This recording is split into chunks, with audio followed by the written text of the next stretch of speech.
Hello friends. आज मैं बात करूंगा वर्टाइगो पे। वर्टाइगो बहुत कॉमन न्यूरोलॉजिकल प्रॉब्लम है। बहुत लोग कहते हैं कि उन्हें डिजीनेस हो रही है, चक्कर आ रहे हैं, लाइट हेडेडनेस हो रही है। तो इन सबको लोग एक ही उसमें ले लेते हैं कि ये सब चक्कर आना होता है, मगर सब अलग अलग होता है। डिजीनेस अलग होता है, वर्टाइगो अलग होता है, लाइट हेडेडनेस अलग होता है। और ये मैं आपको बताऊंगा कि इसमें क्या क्या डिफरेंसेस होते हैं। अब dizziness is a broad term in the sense कि इसमें सब कुछ इंक्लूड करना होता है। अगर चक्कर आ रहे हैं तो वो भी डिजीनेस में काउंट होता है, लाइट हेडेडनेस हो रही है वो भी इसमें काउंट होता है। ब्रॉड नॉन स्पेसिफिक टर्म में इसको आप कह सकते हैं कि ये चीज होती है। फिर आता है लाइट हेडेडनेस। लाइट हेडेडनेस होता है कि जब आप खड़े होते हैं तो एकदम से आना कि सर हल्का हो जाना और चक्कर जैसा लगना और ऐसा लगना कि आप गिर जाएंगे या फिर आपके सामने अंधेरा सा छा जाना, तो इसको कहते हैं लाइट हेडेडनेस। अब दोस्तों ये क्यों होता है लाइट हेडेडनेस? तो लाइट हेडेडनेस इसलिए होती है क्योंकि कुछ देर के लिए उस समय ब्रेन में ब्लड सर्कुलेशन की कमी हो जाती है और इसकी वजह से आंखों के सामने अंधेरा सा छाने लगता है।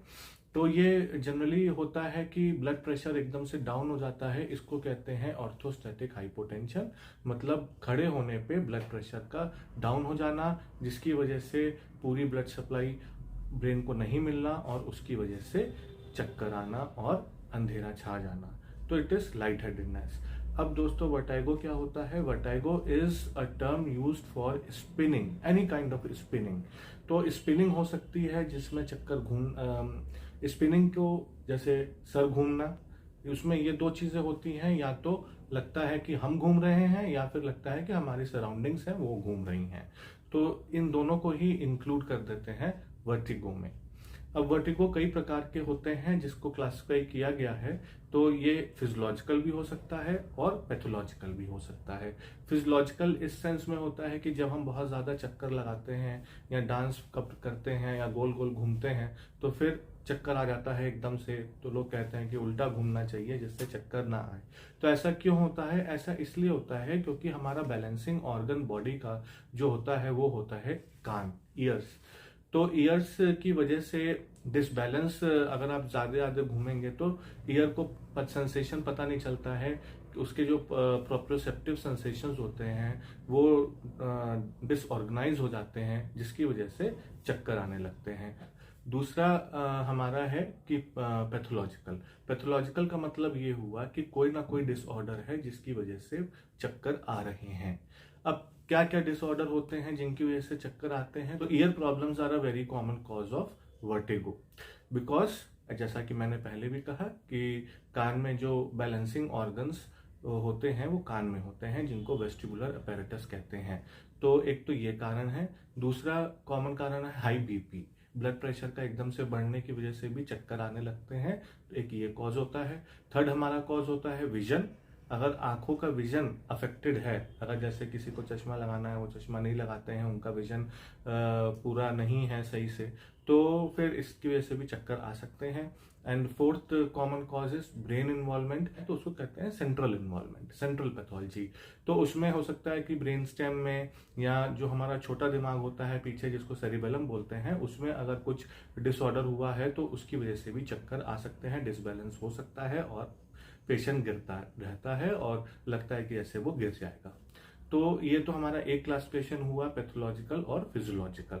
अब दूसरा है एक्यूट और क्रोनिक। एक्यूटली तब होता है जब एकदम से आपको पता नहीं और चक्कर आने लगते हैं, तो उसको एक्यूट कहते हैं। और क्रोनिक तब होता है जनरली 3 महीने तक अगर चक्कर आ रहे हैं और स्लोली स्लोली नहीं रुक रहे हैं तो उसको क्रोनिक कहते हैं। गर्दन की दर्द, सर्वाइकल स्पॉन्डाइलोसिस, जैसे मैंने पहले वीडियोस बनाए थे सर्वाइकल स्पॉन्डाइलोसिस पे, तो उसमें भी मैंने बताया था कि उसमें भी चक्कर आने का एक कारण सर्वाइकल स्पॉन्डाइलोसिस है। तो ये वाला जो सर्वाइकल स्पॉन्डाइलोसिस का चक्कर होता है वो जनरली क्रोनिक होता है क्योंकि कई दिनों तक ये रहता है। तो इसको ऐसे क्लासिफाई भी कर सकते हैं, एक्यूट और क्रोनिक।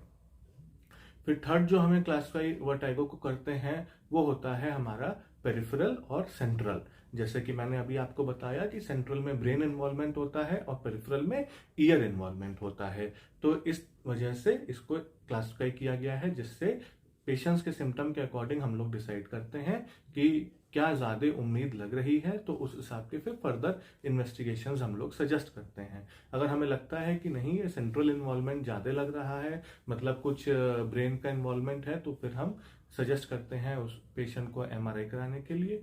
और अगर ईयर का प्रॉब्लम लगता है then we refer the patient to ENT specialist.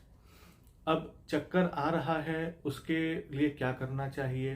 तो अगर सबसे पहले तो आप अपने डॉक्टर को कंसल्ट करिए, और अगर डॉक्टर साहब कहते हैं कि आपका बीपी हाई है तो बीपी कम करना चाहिए, तो उसकी दवाइयाँ भी आती हैं, लाइफस्टाइल मॉडिफिकेशंस भी हैं जिसकी वजह से बीपी कम कर सकते हैं, मॉर्निंग वॉक करना, सॉल्ट कम लेना, तो ये सब कुछ तरीके हैं जिसकी वजह से बीपी कम कर सकते हैं, नॉर्मल कर सकते हैं और चक्कर आना बंद हो सकते हैं।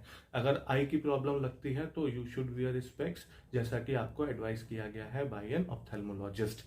अगर वो कहते हैं कि ईएनटी की प्रॉब्लम लग रही है, ईयर की प्रॉब्लम लग रही है, तो उसके प्रॉपर मेडिकेशंस लेके और उसको सही करना चाहिए, क्योंकि वो सही हो भी जाते हैं और इतनी कोई उससे ज़्यादा प्रॉब्लम होती भी नहीं है। अगर उसी चीज़ को आप लोग नहीं करेंगे ट्रीट तो फिर वो धीरे धीरे बढ़ती जाएगी और फिर प्रॉब्लम हो सकती है ज़्यादा।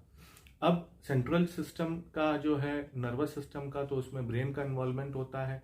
तो ब्रेन के इन्वॉल्वमेंट में कई कारण हो सकते हैं जिसकी वजह से चक्कर आ सकते हैं, जिसमें मुख्यतः जो कारण है जैसे पोस्टीरियर सर्कुलेशन स्ट्रोक कहते हैं कि जैसे आम भाषा में लकवा होता है, तो वो पीछे अगर छोटे दिमाग में को इन्वॉल्व कर लिया है तो उसको पोस्टीरियर सर्कुलेशन स्ट्रोक कहते हैं। तो ये उसमें हो सकता है। कभी कभी क्या होता है कि पेट का कीड़ा दिमाग में चला जाता है जिसको न्यूरोसिस्टिक सर्कोसिस कहते हैं, तो उसकी वजह से भी चक्कर आ सकते हैं। कोई लीजन है ऐसे ब्रेन में तो आ सकते हैं चक्कर। तो बेटर रहता है कि आप चक्कर को इतना लाइटली ना लें कि ये तो लाइट हेडेडनेस है, चक्कर आ रहे हैं, ये तो आते रहते हैं, ऐसा नहीं लेना चाहिए, क्योंकि कभी कभी इसके पीछे के कारण बहुत ज़्यादा डेंजरस होते हैं।